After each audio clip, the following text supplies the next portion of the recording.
É interessante observar que aquilo que nos faz sermos quem somos não é simplesmente aquilo que adquirimos na nossa cultura ou na nossa relação com os nossos pais, esse familismo, né? Essa coisa, minha crise com o pai, minha crise com a minha mãe, isso justifica quem eu sou, que não sei o quê.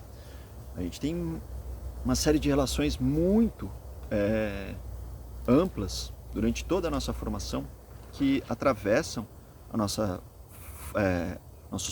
parentes, né? Nosso parentesco, mas que vão muito além, né? A gente tem, por exemplo, as relações estruturais da nossa sociedade que vão também dizer quem nós somos. Se a nossa mãe é uma mãe que trabalha muito e tem pouco tempo para cuidar de nós, nós seremos um indivíduo muito diferente do que aquele que tem uma mãe muito disponível ou que tem mais às vezes do que uma mãe, tem uma mãe e várias amigas da mãe que ajudam na nossa criação. Às vezes a gente tem mais de uma mãe, vamos dizer assim, né? Tem uma avó, uma amiga que frequenta a casa e que cuida também da gente. E tudo isso transcende aquele familismo edipiano, vamos dizer assim, né? De uma relação triangular, reducionista muitas vezes, né? Que limita a nossa compreensão da nossa formação subjetiva. Inclusive a nossa subjetivação como processo, ela não se dá simplesmente nessas relações pessoais. Ela se dá também com as relações em relação ao campo, em relação ao meio, em relação à nossa experiência de vida. Se um bicho nos pica, a gente fica traumatizado, a gente teve a quem recorrer, a gente ficou doente por causa daquilo ou não, a gente se vê nessas relações como alguém que merece ajuda, porque se a gente foi ajudado, a gente se vê pelo olho do outro como alguém que é possível, ou que é capaz, ou que pode receber ajuda. Se a gente não é ajudado, ou se a gente é desprezado, muitas vezes a gente se vê como uma pessoa desprezível, uma pessoa que é passível de ser desprezada. Então, a gente está o tempo todo numa relação com o ambiente. E não só com o ambiente, mas com o meio.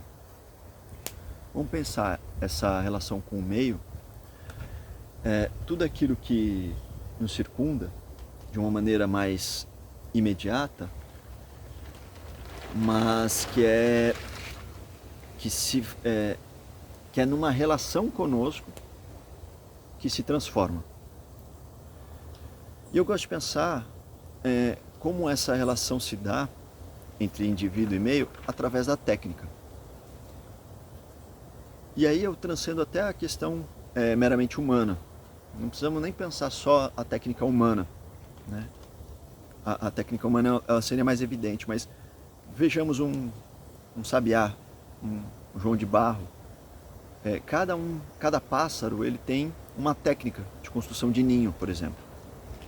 Parte da sua identidade, não que ele tenha, ele se identifique consigo mesmo, né? A gente não precisa chegar nesse ponto da questão subjetiva, né?